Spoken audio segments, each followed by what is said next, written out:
Le seul traité que nous avons qui parle du combat de la faucille, c'est Paul Seckermayer, un bourgeois d'Augsbourg, 16e siècle. Petite histoire sur lui, pour ceux qui ne connaissent pas. Il a en fait, comme nous, un geek des arts martiaux historiques. Et il a acheté un maximum de traités cool. Alors, maximum de traités, tout ce qu'il pouvait trouver, il a acheté. Il avait la chance, il venait d'une famille extrêmement riche. Et il avait un plusieurs postes, il était responsable de la finance de la ville d'Augsbourg. À un moment donné, en fait, ça ne suffisait pas d'acheter des traités, il a décidé de faire des traités lui-même.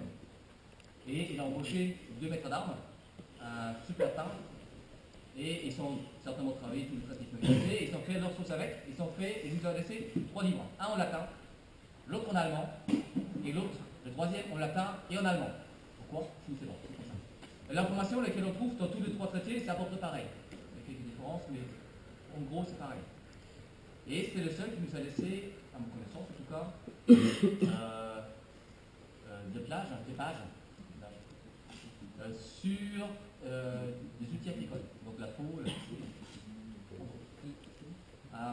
la faucille, laquelle elle nous montre, je ne sais pas si vous avez des images déjà de la faucille utilisée pour le combat, ils sont des dents.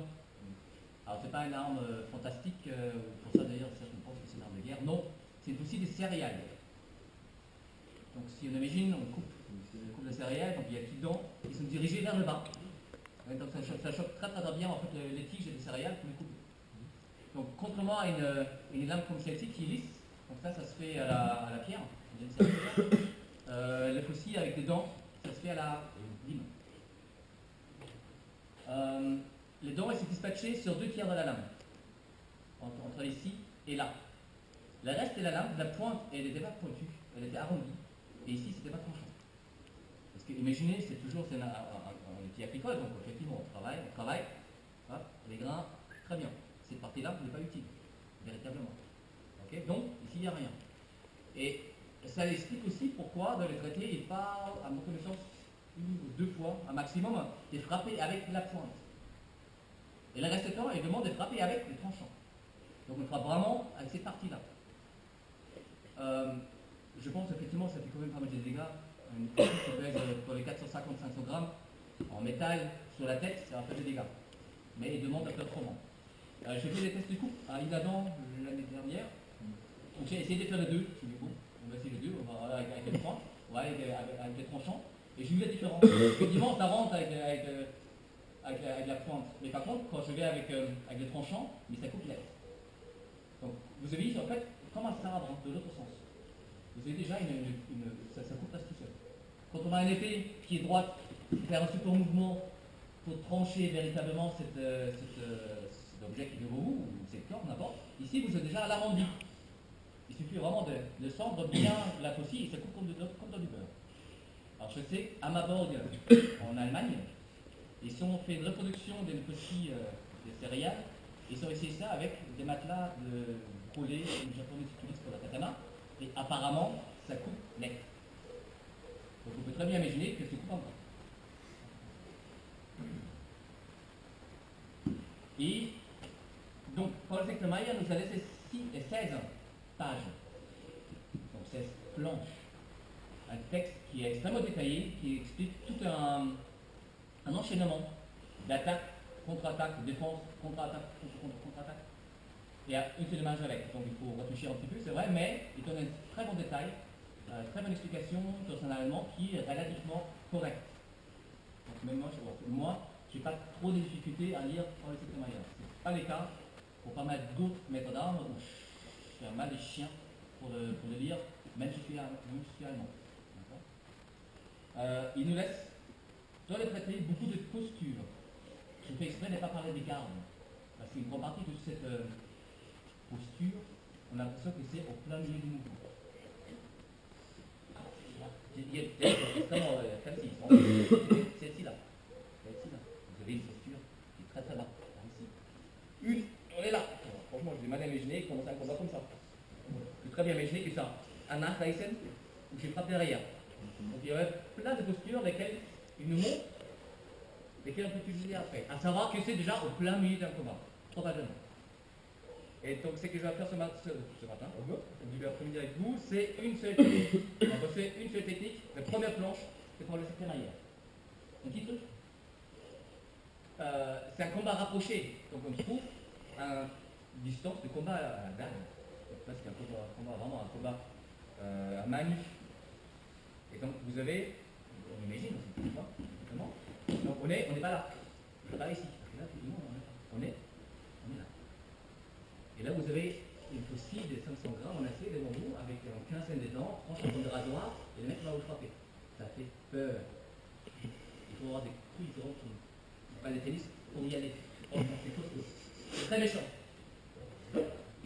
Alors, qui fait des jujutsu ici? Judo. Alors, les deux gardes qu'on va utiliser, c'est celle-ci et celle-ci. Il y a une grande différence. Là, le bras est libre. Ici, le bras est enfermé. Pas pendant très longtemps parce que je vais les libérer derrière. Par ici ou par là. Donc là, tu vas trouver ici avec les mains devant. Alors regardez bien, on essaie toujours avec la faucille de cacher la main gauche derrière l'arme. On n'est jamais quelque part par ici. À la base, le couteau, on ne trouve jamais. Comme un couteau, c'est pas ici. Hein. Jamais. Parce que c'est un site préférentiel. Super. Là, ça serait pareil. Donc, on ramène la main vers les poignées droites. La faucille, elle est posée sur l'épaule gauche, à côté de mon oreille. Gauche. Non, c'est bien. Ça, regarde, très bien. Donc, celui-là. Il est de gauche?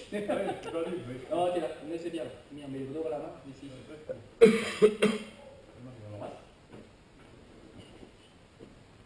C'est moi qui vais te frapper. Hein? Et puis, plus sympa. C'est moi qui frappe, c'est très bien. Donc, avec la main derrière, cache bien la main. Impeccable. Très bien. Ici, on reste pareil. Dès là. Ok. Comme elle était pareil, il y a des cibles. 1, 2, 3 et 4. Et souvent, d'ailleurs, on va avoir des cuisses. Donc là, je prends cette cible-là. Et on va, allez-y les gars, n'ayez pas peur. Rentrez dedans. Par contre, s'il vous plaît, pas avec la pointe. On ne cherche pas par ici la pointe, d'accord? On va vraiment sur le tranchant.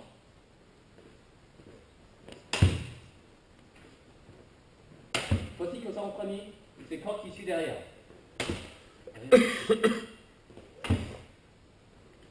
Ça, c'est assez facile à faire. Donc, tout de suite, montrer la suite. Donc, tu fais ça là. Tu avances un pas, change tes pieds. Ok, vas-y, frappe. Du haut, c'est comme à l'épée, hein. Du haut vers le bas.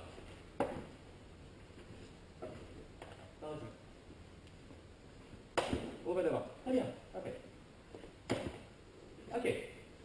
Encore une fois. Super. Moi, je trouve, garde enlacé, et je suis ici. Il va vous le frapper par là. Si tu frappes tranquillement, tu pourras faire ça de deux manières. Au début, quand on a commencé avec la faucille, on a fait ça de cette manière-là. On a autoprotégé, on a ramené la main, on a retiré la faucille et on a frappé. Donc ça fait plusieurs fois. On recommence. Donc on le fait 1, 2, 3. Bon, plutôt encore. 1, 2, 3, 4. C'est très long. C'est très long. Donc sur les vidéos lesquelles est sur YouTube, c'est exactement ça. C'est exactement ce que je montre. Mais il y a beaucoup de possibilités pour s'en sortir parce que c'est très très long. Donc ce qu'il faut faire, quand l'attaque, au lieu de faire 1 et 2, on va faire un seul. On va là. Plus ça se déstabilise, je vais même les bras vers ici. Là, on arrive déjà à 1, 2, 3. Est-ce qu'on pourrait mieux faire? Oui, on pourrait mieux faire. 1, 2. C'est-à-dire, quel mouvement-là? Bouge pas. 1, 2, 3. Je le fais avec 1.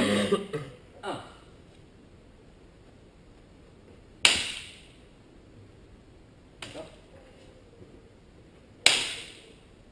Et le mouvement, il s'arrête quand je suis frappé. Pas avant. Ok? Bien avec les tranchants. Faites pas ça. Déjà, c'est pas écrit comme ça. Et en plus, ça fait très très très mal. Même avec un masque. D'accord? Allez-y par ici. Encore une fois. Okay. Ça va aller, vous pensez? Ok, 2 par 2. Okay. Sinon, ça va pas aller. Il m'attaque. Protège. Attaque, essaye d'assister l'attaque. Ok. Je prends ici. Il me chope.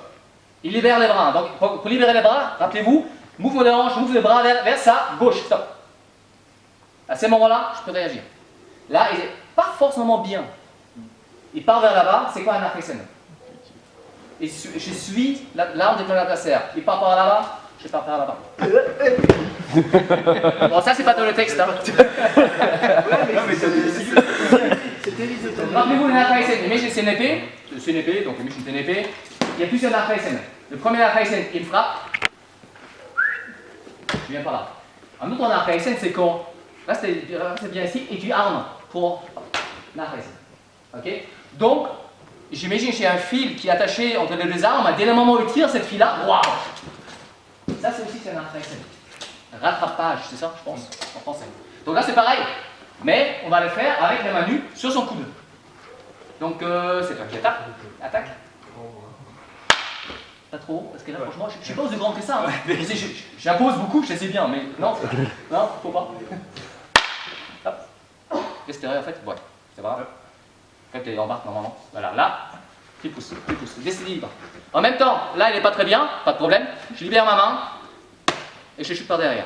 Faites attention, si comme lui, c'est très mignon ton truc là derrière. Si comme lui, il baisse la tête, frappez pas dessus, d'accord? Il est très peu protégé par ici, d'accord? Voilà, c'est mieux qu'il montre la tête vers le haut, comme ça, tu risques un peu moins. D'accord. Encore une fois.